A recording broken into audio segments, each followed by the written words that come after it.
Cada día ñawirispa kasanchik devoción matutinata, uhsongo kusisqa nisqata. Kunan kicharispa kasun Diospa qelqasqanta, kay libro de Salmos, capítulo 104, versículo 24 niwanchik.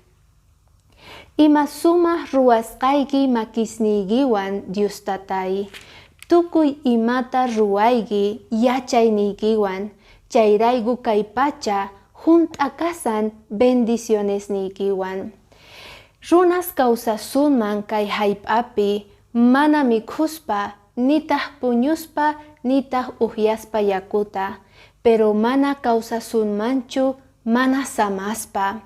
Sapa día noqanchik ejerciciusta ruwana tiyan, chaypi noqanchik sumaqta samana tiyan kay oxigenota, kay yaygun yawarninchik kama purifican yawarninchikta, pichan sumaqta noqanchik kawsananchispaq. Kay onqoy tiempopi tukuy rantisangu kay oxigenota, parientes ningu familiares ningu mana wañunankupaq.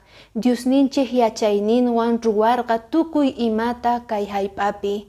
Chayraygu ama qunqanachu ejerciciusta ruwayta, pulmonesninchikta kallpachakunanpaq, pichananpaq kay oxígeno cuerponchikta.